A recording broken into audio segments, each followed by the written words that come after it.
Of course, from the album. And I usually don't drink beer that often, of course. I drink like 2 or 3 a year. But I bought this one because I knew it would be a really cool collectible item. And I popped the hole in the bottom so I didn't have to pop the top. So it has the full enclosed top. And the beer was okay. So I tried it once and it was pretty good. And I just bought it for the can. It's a cool AC/DC can. They do have a black ice keg, which looks like this. Saison 13 beer by Megadeth. Well, it says Megadeth on it, has the logo, so I'm pretty sure it's authorized by them officially. But it's beer from Canada, so I'm not sure how the hell that worked. But somebody must have been a huge fan up there in Canada to want to create this beer. Okay, The Charge of the Light Brigade. The battle that inspired the song The Trooper, the Battle of Balaclava, in the year 1854 during the Crimean War. This is an official beer by Iron Maiden and is even brewed in England. Yeah, the one on the left is better. It's the actual picture of it. Even in beer bottles. From Garrettsville, New York, it's Butternuts Beer. That's the name of the company, with Anthrax War Dance Pale Ale. So this one I haven't tried. I was working at Redemption Center, and I got one of these, and I saw it, and I'm like, hey, holy shit, this is really cool. I had no idea that Anthrax had a beer, or if, you don't really think of Anthrax as like a beer drinking band like a lot of those other bands. My way to get some, but if I ever happen to find any in the store, I'll buy some to check it out. So I thought that was cool. And of course it makes me think of that song Indians. And of course when Scott Ian shouts out War Dance, like as I mentioned in my previous video. So this is really cool. I haven't tried it yet.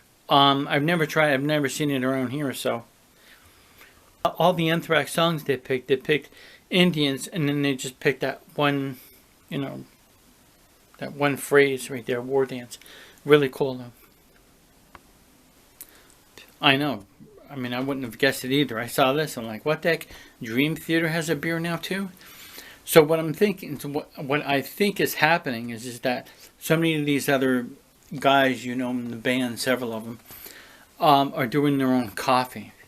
So of course they're putting their name on their coffee, and then of course they're putting their name on beer and trying to do what Gene Simmons has done, or what people have done before Gene Simmons, and just cash in on everything. Just, hey, let's put our name on every single thing. Don't get me wrong, I think it's a cool collectible item, but I definitely do not see these beers selling a lot. I've worked at one of the Redemption stores before, and I've spoken to other people about it, and they don't have any of these beers. The only beer that was actually kept within stock for like way over a year was the Iron Maiden beer, the Trooper, and that didn't really sell well. I have Enter Night, which is from Virginia, and of course once again it's a word or a phrase taken from a song, of course that song being Enter Sandman. As soon as I saw this, I looked at the logo and stuff, and I was like, oh man, hopefully they were going to do something stupid and just like use that logo and just try to do a Metallica beer, because they could get sued. I'm not just picking on Lars either. It's just that one of those other things where most of all these definitely must be approved by the band and or the record companies, whoever actually owns the logo then too, or the name. So in collaboration with Metallica is definitely approved, and yeah, no need to worry about getting sued here. I guess it's their kind of beer too. I think it's funny how each one of these bands and several members of bands say they had alcohol problems, and then they're just putting out all kinds of stuff of beer.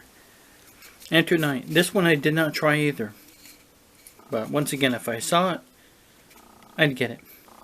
Alright, so this one is most likely a non-official one. And it's not any specific band, but if you look at that logo really closely, I don't know if you can see it on here. See that? See that W with the little spikes on it? And then over here, it's got the little sharp ends too on the R.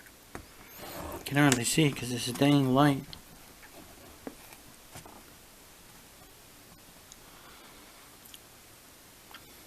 There you go, you can see a little bit there more. Alright, so that definitely looks like the Nuclear Assault logo. And if you've never seen the Nuclear Assault logo, I'll put a thing up and I'll do a little comparison on this. So I have no idea. And this is from and brewed in Ohio. Wang bar, it's got like 2 whammy bars on it. And then the guy playing that flying V. So I'm not really sure specifically what the whole setup of this was.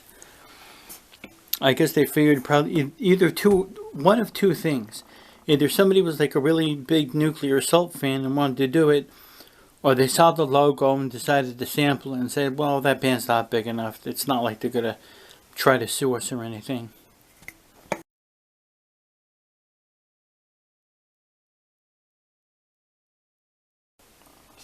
Of course, last but not least is the Everybody Wants Some Van Halen thing. If you've ever seen this weird cookies or whatever the heck these dang things are. But they did this animated video on this Everybody Wants Some song. And of course there's Michael Anthony's bass. That would be Roth. And if the Everybody Wants Some beer inspired by that little cartoon video of the song. Not sure who authorized that or anything, but they didn't seem to care. They didn't get sued or anything, so. I have my tapestry up, so see, there's the beer. And there's Joey Belladonna's shirt. The Anthrax War Dance Pale Ale beer.